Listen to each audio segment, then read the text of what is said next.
Hello, I am Alandrew Cooper, and in this video I'll be reading from my book, The Middle Reaches, Cycle 1, Shadow Man. It's the first of 4 volumes in my series, The Middle Reaches. It really adds up to one great big novel, but it'd be too big for one volume, so I split it into 4.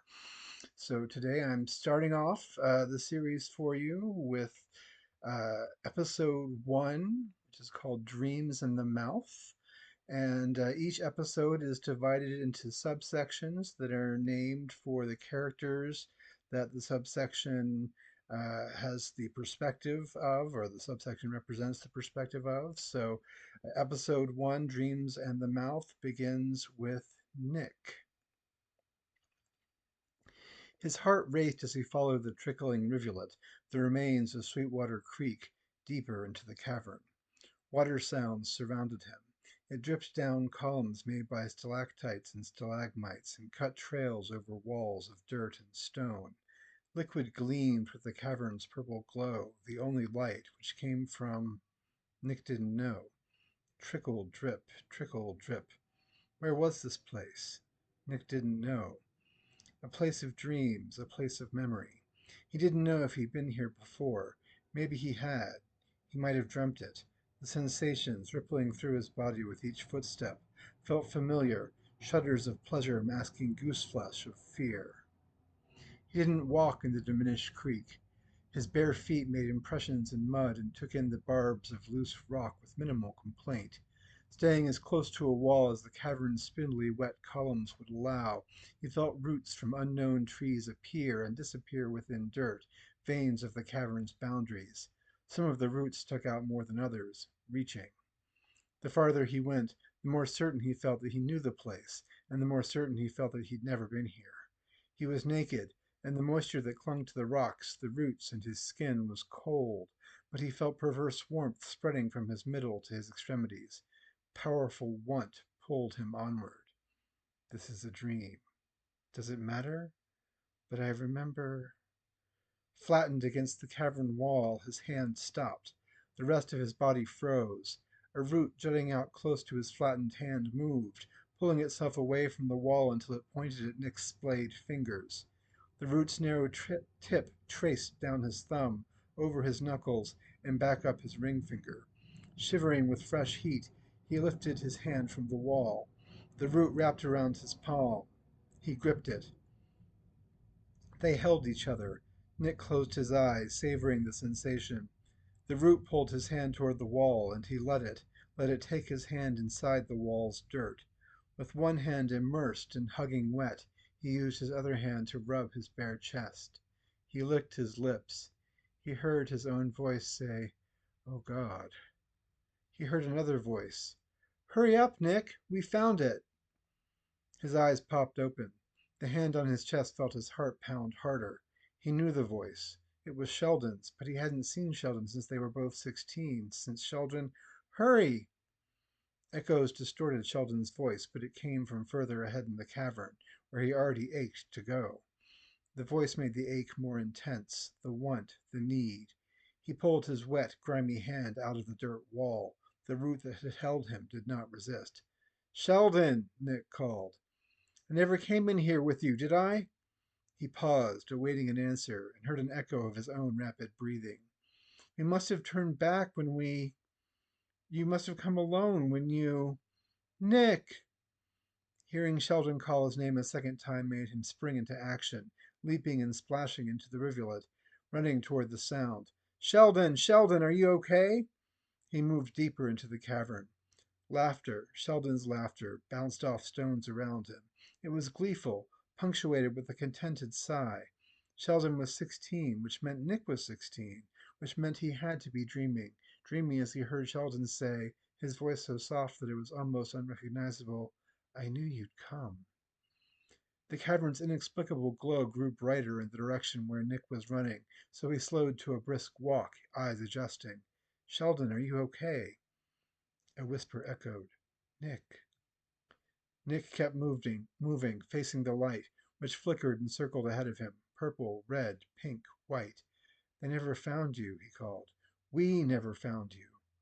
Another warm shiver amplified his awareness of cold wet covering his exposed skin. I never found you. The rivulet's path through the cavern turned, and when Nick turned with it, he saw the source of the light, a swirl of clouds, purple with streaks of red and pink, bolts of white and flecks of black. A blurry grayish form, like an ink blot, expanded and contracted within the swirl. Behind him, the root veins of the cavern's walls crackled. They bent and burst from their places, making dirt and rock crumble around them. Nick turned and saw snakes of wood gathering, intertwining, interlacing to form a barrier. He couldn't retreat. He didn't want to. He faced the swirl of clouds. Sheldon's voice, a faded echo, repeated, "Hurry up, Nick! We found it!" Quietly, Nick answered, "What did we find? Did I follow you in?" A root reached out from the barrier and caressed Nick's back before prodding him. He stepped forward, toward the swirl of clouds and its colorful light, which he addressed. Are you in there?" For a moment, part of the blurry, grayish form within the swirl became clearer, taking the shape of a row of long, sharp teeth. Sudden, loud noises reverberated off the cavern walls, everywhere gasping, everywhere struggling for air, choking, desperation, followed by Sheldon screaming, It hurts! It hurts! Please, God, it! Sheldon shrieked and was quiet. I can help you, Nick yelled into the clouds. Sheldon! Sheldon! The form within the swirl became even clearer, two rows of sharp teeth, top and bottom of a mouth, opening wider. Nick's feet brought him closer, closer. Oh God, he said. Oh God.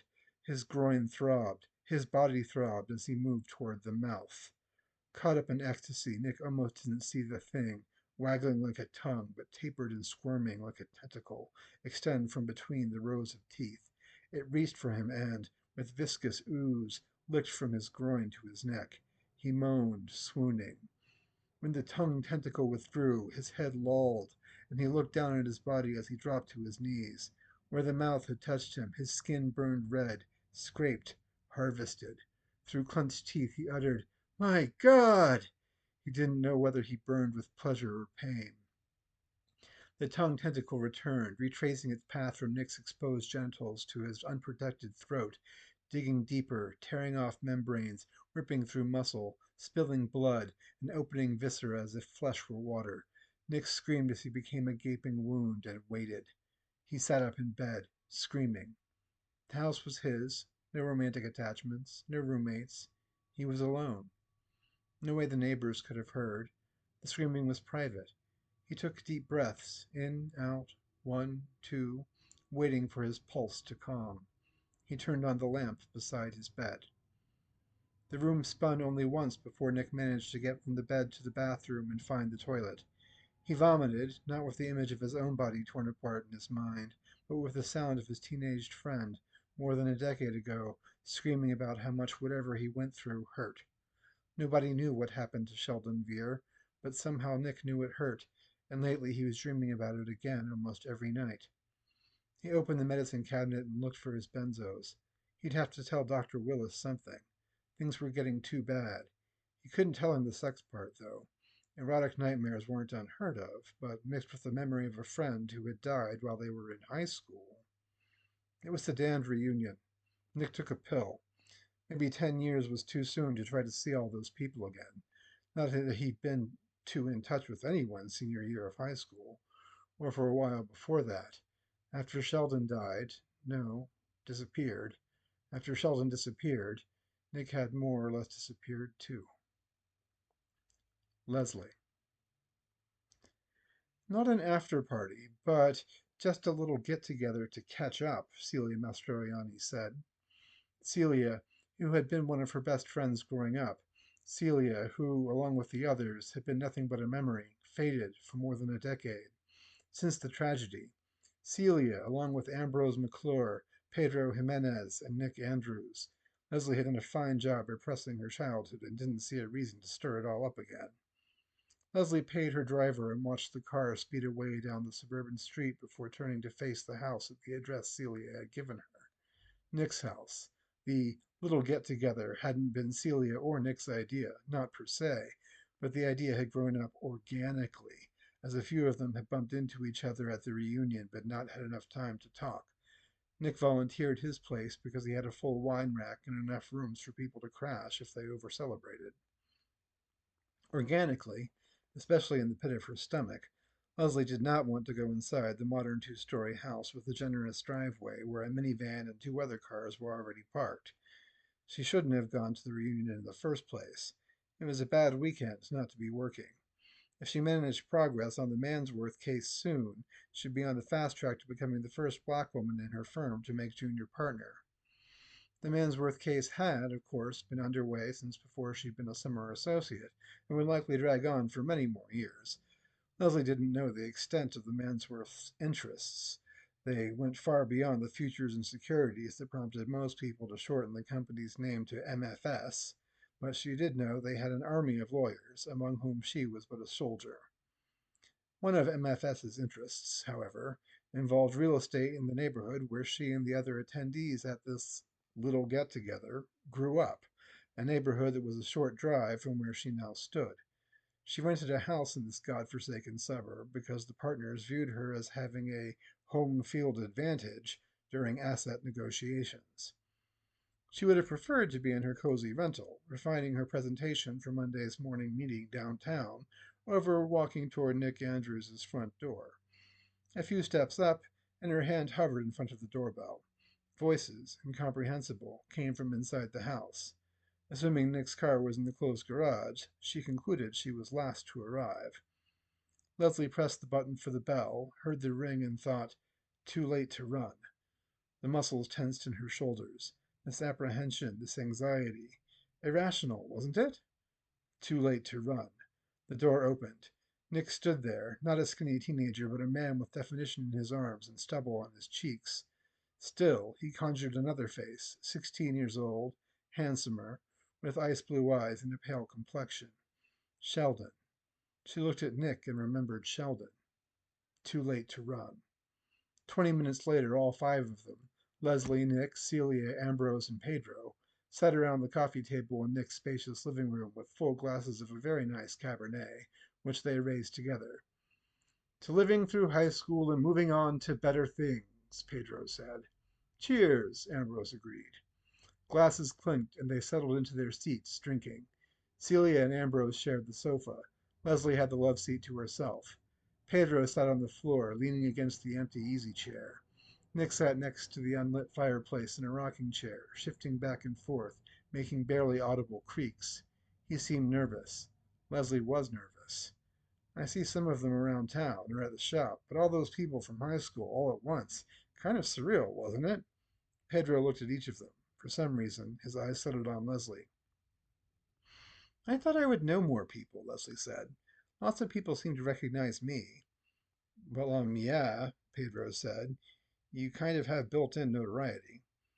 Celia laughed an airy, pleasant laugh. You don't mean because she skipped a grade, got a perfect on the SATs, and went off to Harvard?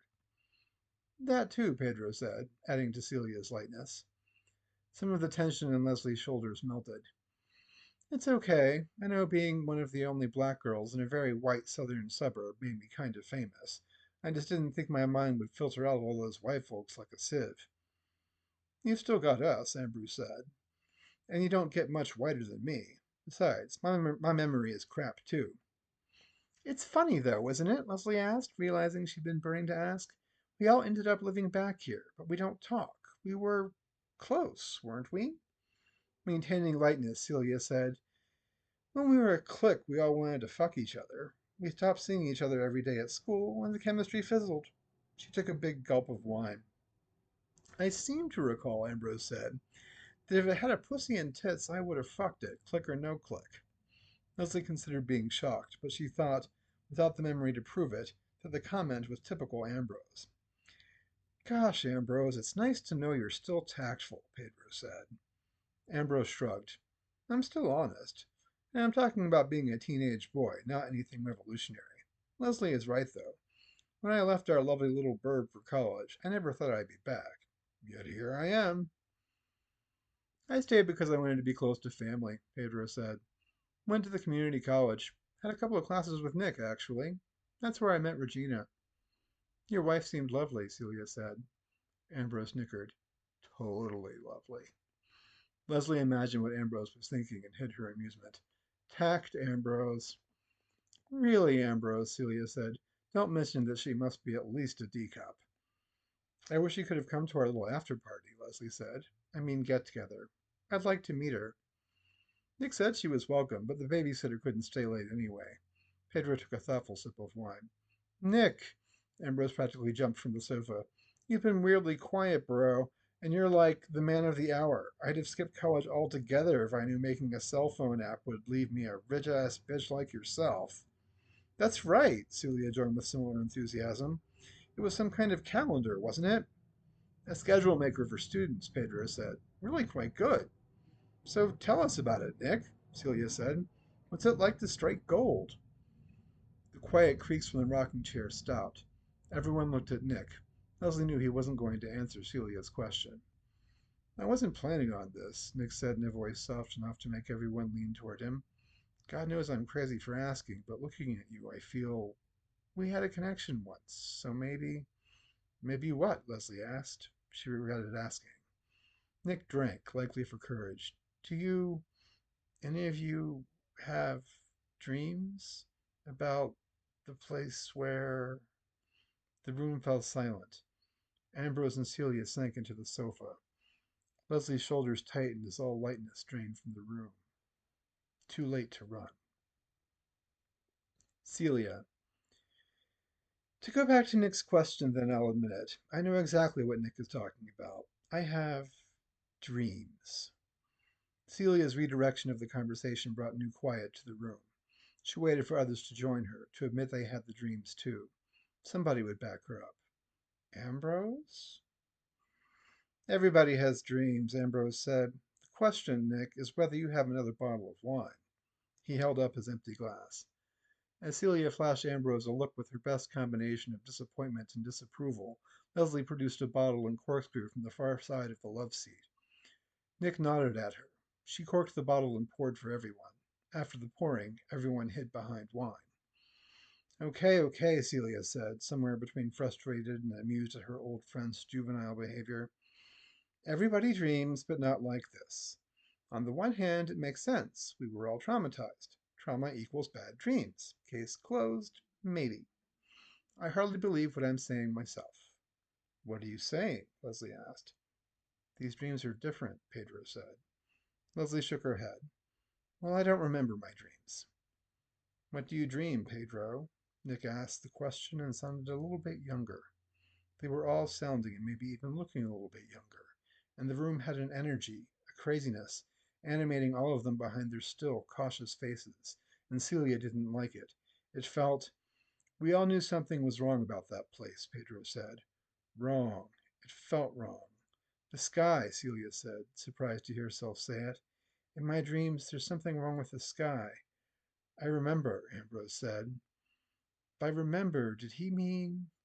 The sky, Ambrose continued. The sky was fucked up. The moon was fucked up. The stars were fucked up. I have trouble knowing what's a dream and what's a memory, Nick said. Was he responding to Ambrose? Was Ambrose talking about memories rather than dreams? Celia wondered about herself. Was she talking about memories? The images in her mind, becoming sharper the longer she sat with this clique of people she hadn't seen in what felt like 2 lifetimes, had sheens of experience. Except one. Swirls of color, a crowd of teeth, a mouth drawing her in. She knew she'd never actually seen it. It was a dream. Pedro seemed to sink into the carpet. I remember one of the dreams pretty vividly. Celia needed to get out of her head, and getting into Pedro's again seemed like a perfect avenue. Oh? She smiled at him.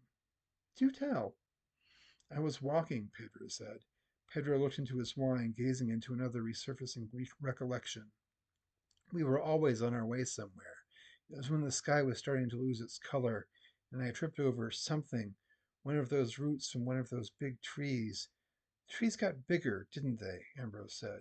More twisted, Celia said, surprised again as the words left her lips. In the distance, the trees became like walls, confining them to the path as they went on their way. Pedro might not have even heard Ambrose's and her interjections. Speaking to the recollections in his wine, hypnotizing the room, Pedro said, So I tripped, and when I hit the ground, I kept falling. The ground sank beneath me, taking me in. I hit the bottom of, it was like a grave, and turned up toward the discolored sky. All of a sudden, coming out of the dark around me, squirming, there were.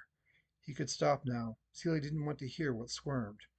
Worms, coming out of the dirt that boxed me in, raining down on my head, crawling up on me from the ground on my clothes, on my skin, trying to get in my mouth. I was too afraid to scream. Nick, you and Sheldon. A bolt of lightning, the name snapped everyone out of the trance. Naturally, we come back to Sheldon, Celia said. Trauma equaled bad dreams, and Sheldon was the trauma, the wound that had never stopped bleeding for any of them.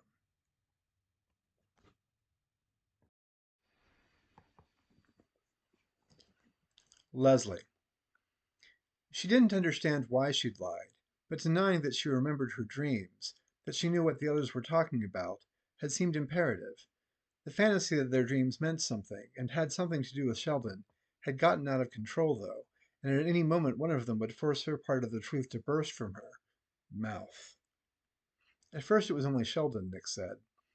He had you halfway up before I got there, and helped you the rest of the way out of the ground. I didn't see what you and he saw. Not there, anyway. When he had a hold of my arms, Pedro said, the ground at the bottom of the hole, grave, whatever it was, collapsed into a cloud. The cloud was full of colors and teeth. The weird thing was, aha! Ambrose broke in with a laugh. Now we get to the weird thing. Pedro laughed, blushing. I know it's all ridiculous. You forgot I was there, Nick said. That is ridiculous, Leslie said. We're talking about dreams. Are we? Celia said. Pedro straightened up and resumed with lighter composure. The weird thing was that I knew the mouth wasn't really there. It was an image from another place, a place where it wanted me to come.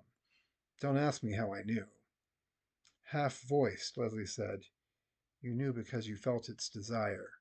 It overwhelms your feelings, your thoughts. Now Leslie makes us unanimous, Ambrose said. We've all had the dreams, and Leslie does remember. Welcome to the party, my Lady Leslie.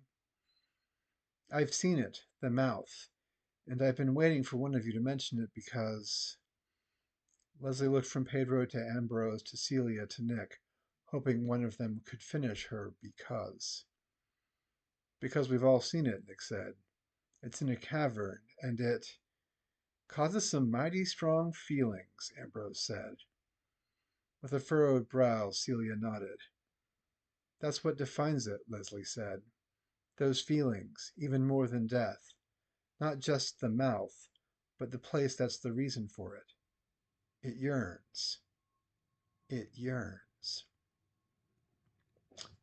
End of episode 1 of the Middle Reaches Cycle 1 Shadow Man, which you can get on Amazon.com in either ebook or paperback formats. So please pick it up and read it and get ready for the whole series. I hope you will enjoy.